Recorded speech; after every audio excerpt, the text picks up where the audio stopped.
Hola, ¿qué tal mis amigos? Un saludo muy especial en Cristo Jesús a todos ustedes. Ya saben que este es un canal dedicado para la evangelización y todos los que se quieran suscribir aquí a mi canal, los que no lo hayan hecho, inviten a otros a que lo hagan y compartan este video con todos los que puedan porque así ayudamos a la evangelización. Dejen sus comentarios también y bueno, por supuesto, sigamos compartiendo nuestra fe.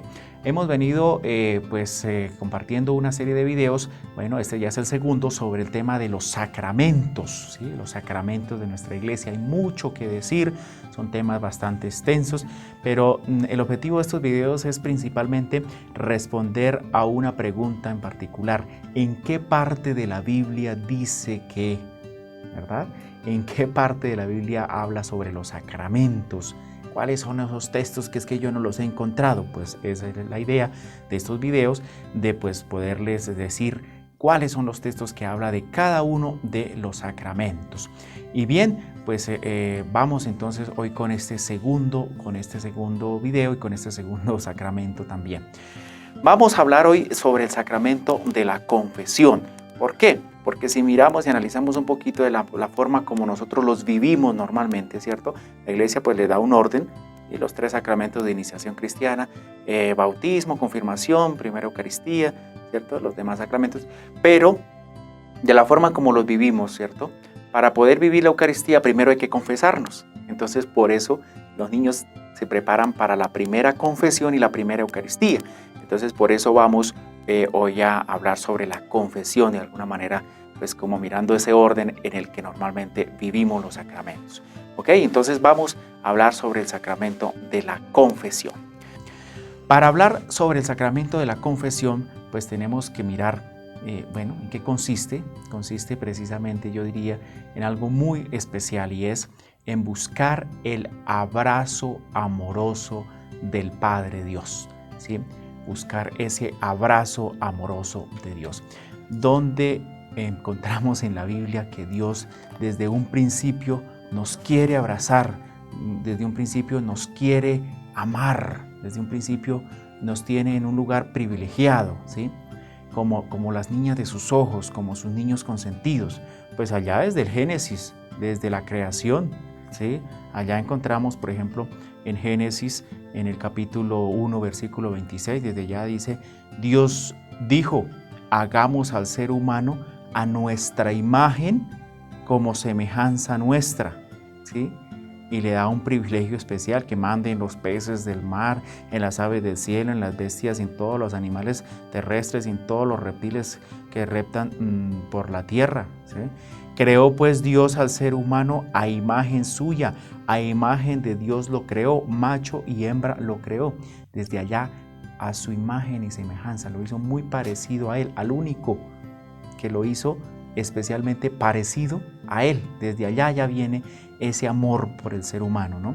Y podemos encontrar otro texto, mire, este texto es muy hermoso, lo encontramos en Oseas capítulo 11, profeta Oseas capítulo 11, ¿cierto? En el versículo 1, por ejemplo, dice, cuando Israel era niño, lo amé y de Egipto llamé a mi hijo, ¿sí?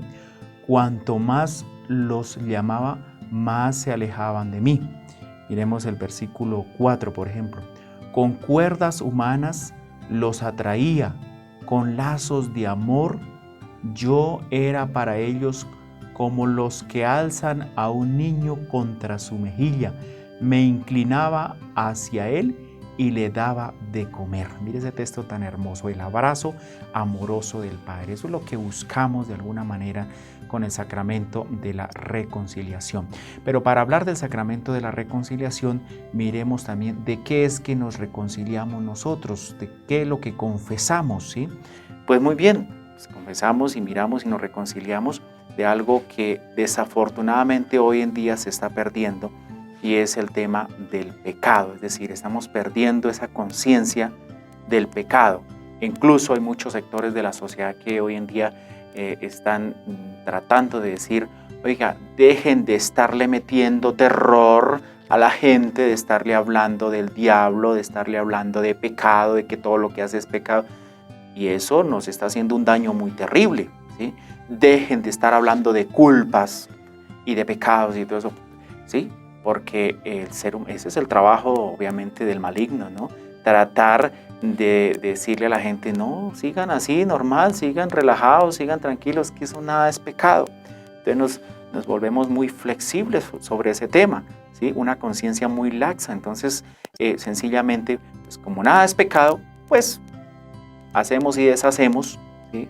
Y todo mundo tiene la culpa menos yo, y nadie nos responsabilizamos por nada, y siempre alguien tiene que tener la culpa, pero yo no, ¿sí?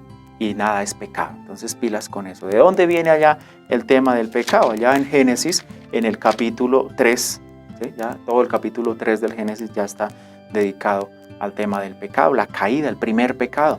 Pero miremos específicamente el versículo 9, del 9 en adelante. Dice, Yahvé Dios llamó al hombre y le dijo, ¿dónde estás? Este contestó, te he oído andar por el jardín y he tenido miedo porque estoy desnudo, por eso me he escondido. Dios replicó, ¿quién te ha hecho ver que estabas desnudo? ¿Has comido acaso del árbol del que te prohibí comer? Dijo el hombre, la mujer que me diste por compañera me dio del árbol y comí. Dijo pues Yahvé Dios a la mujer, ¿por qué lo has hecho? Contestó la mujer, la serpiente me sedujo y comí. Entonces, ve, ya desde ahí ya viene la dinámica del pecado, de tirarnos la pelota, ¿verdad? Entonces, el hombre, no, fue la mujer no, fue la serpiente, ¿verdad? Y así. Entonces, cuando no hay responsabilidad, cuando no hay conciencia de lo que hacemos, pues fácilmente caemos en ese tema del pecado y no pasa nada, ¿verdad? Bueno, entonces por eso vamos a hablar hoy de la necesidad de reconciliarnos. Pero miremos, por ejemplo, la Iglesia Católica cómo define el pecado. Mire, allá en el 1849 está la definición del pecado. Mire, el pecado es una falta contra la razón. Ojo, mire, contra la razón, la verdad, la conciencia recta. Es faltar al amor verdadero para con Dios y para con el prójimo a causa de un apego perverso a ciertos bienes. Hiere la naturaleza del hombre y atenta contra la solidaridad humana. Ha sido definido como una palabra, un acto o un deseo contrario a la ley eterna. Ahí está la definición de pecado, ¿sí? Ya saben, pecamos contra Dios, pecamos contra nosotros mismos, pecamos contra el prójimo y pecamos incluso contra la naturaleza, contra la creación de Dios, ¿verdad? Contra esos 4 aspectos pecamos. ¿Y cómo pecamos? Pecamos de pensamiento, palabra, obra y omisión, ¿sí? Por más íntimos, por más que sean allá mis pensamientos, siempre van a tener un efecto, y más si son negativos, siempre se van a materializar, van a hacerse en realidad, ¿sí? Mis pensamientos, mis palabras, cuánto daño no hace una palabra, mis acciones, cuánto daño hacen mis acciones, ¿sí? Cuando omitimos, dejamos de hacer algo, ¿sí? Para el bien de los demás. Entonces ahí es una falta contra la razón. Hay gente que dice, no, es que yo pienso mucho. No piense mucho de verdad, ¿sí? No se le dañe esa cabeza por pensar. Es una falta contra la razón, contra la verdad.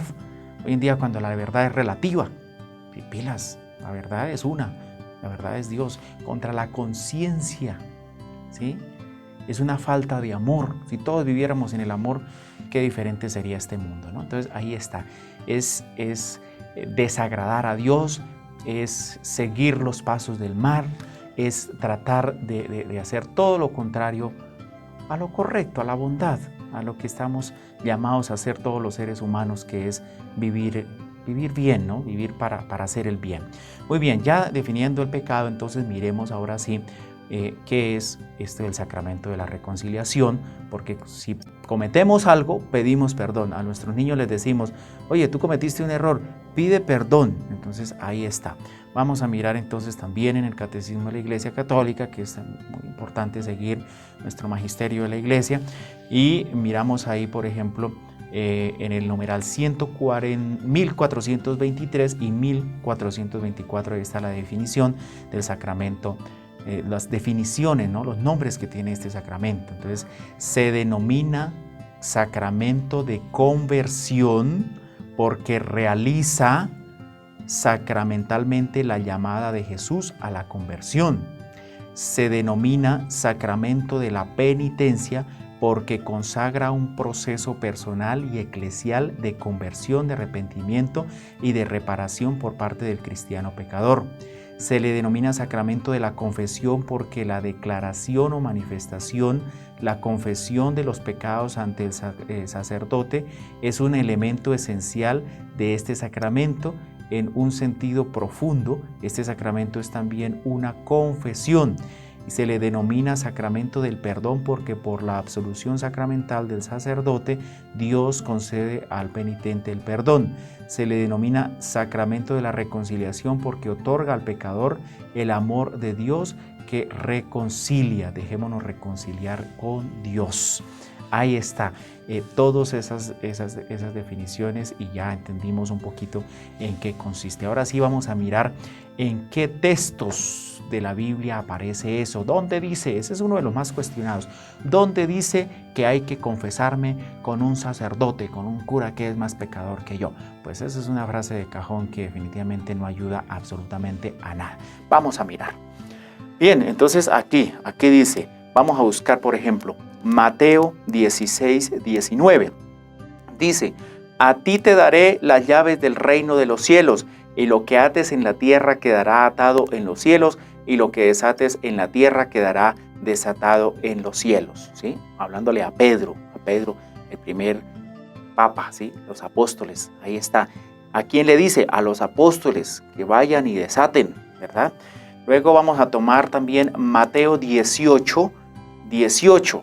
Dice, yo os aseguro, todo lo que atéis en la tierra quedará atado en el cielo, y todo lo que desatéis en la tierra quedará desatado en el cielo. Una vez más insiste Jesús en desatar. También vamos a tomar Juan, mire, con que ustedes se aprendan este texto, Juan 20, 21, 23, yo me doy por bien servido. Dice, Jesús les dijo otra vez, la paz con vosotros, como el Padre me envió, también yo os envío. Dicho esto, sopló sobre ellos y les dijo, recibid el Espíritu Santo. A quienes perdonéis los pecados, les quedarán perdonados. A quienes se los retengáis, les quedarán retenidos. ¿Dónde dice en la Biblia que hay que perdonar pecados, que hay que confesarnos con un sacerdote? Ahí, mire, ahí. Juan 20, 21, 23 y en todos los que ya les he leído. Vamos a buscar, por ejemplo, Hechos 19, 18. Muchos de los que habían creído venían a confesar y a declarar sus prácticas. Bueno. Vamos a tomar, por ejemplo, otro texto, dice, Segunda de Corintios 5, 18, 20. Dice, y todo proviene de Dios, que os reconcilió consigo por Cristo y nos confió el ministerio de la reconciliación, porque en Cristo estaba Dios reconciliando al mundo consigo, no tomando en cuenta las transgresiones de los hombres, sino poniendo en nosotros la palabra de la reconciliación. En nosotros, dice, hablando de los apóstoles. Somos pues embajadores de Cristo. Ahí está. Como si Dios exhortara por medio de nosotros. ¿Algo más? En nombre de Cristo os suplicamos reconciliados con Dios. Ahí está, miren. Santiago 5, 16 dice, confesaos pues mutuamente vuestros pecados y orad los unos por los otros para que seáis curados. La oración ferviente del justo tiene mucho poder. Ahí está, uno más. Primera de Juan 1, 8, 9. Si decimos no tenemos pecado, nos engañamos y la verdad no está en nosotros. Si reconocemos nuestros pecados, fiel y justo es Él para perdonarnos los pecados y purificarnos de toda injusticia. Ahí está. Entonces, son muchos más, pero dejamos con estos que son muy importantes, estos textos bíblicos. Léanlos, estudiemos, ¿sí? Formémonos para no caer en discursos por ahí, en cositas que definitivamente no nos ayudan mucho a crecer en nuestra fe. El pecado es real, ¿sí? El pecado es real, la acechanza del demonio desde lo más sutil hasta lo más complicado existe, está ahí. Pero mucho más poderosa es la gracia y el perdón y la misericordia de Dios, ¿sí? Voy a cerrar este video con este último texto. Ojalá que puedan tomar toda la parábola del Hijo Pródigo, ¿sí? Pero especialmente estos versículos, ¿sí? El capítulo 15 de San Lucas, pero cojan estos versículos 18 y 19. Me levantaré, iré a mi padre y le diré: Padre, pequé contra el cielo y ante ti. Ya no merezco ser llamado hijo tuyo. Trátame como a uno de tus jornaleros. Me levantaré, iré y le diré. Confesión de boca. No olvidemos esos 5 pasitos para una buena confesión, ¿sí? El examen de conciencia, examinar toda nuestra vida. Contrición de corazón. Hay que sentir la culpa, ¿sí? Hay que responsabilizarnos por lo que hacemos, ¿sí? Y por lo que hacemos mal, ¿sí? Examen de conciencia, contrición de corazón, ¿sí? Propósito de enmienda. Hay que hacer un propósito de renovar nuestra vida. Confesión de boca. Hay que ir a confesarnos con un sacerdote porque Cristo lo mandó, ¿sí? Y ¿sí? Hay que hacer ese ejercicio. Entonces ahí están esos 5. Y satisfacción de obra, ¿sí? El 5.º pasito. Están esos 5 pasitos para que ojalá podamos hacer una muy buena confesión y no nos quedemos con la idea de que eso es el pecado, eso no pasa nada, de que eso es puro cuento, de que es que nos tienen adoctrinados, no sé. El ser humano por naturaleza ha sido creado a imagen y semejanza de Dios para vivir en comunión con Dios, para vivir en el amor. Pero desafortunadamente el pecado nos aleja de Dios. No es que Dios se aleje de nosotros, somos nosotros los que cada vez que cometemos pecados y no reconocemos eso, lo más difícil del ser humano es eso, reconocer. Nos vamos alejando de Dios. Entonces, que sea la oportunidad para seguirnos acercando al sacramento de la confesión. Habría muchas más cosas que decir, pero los dejo con esta pequeña reflexión. Dios los bendiga a todos.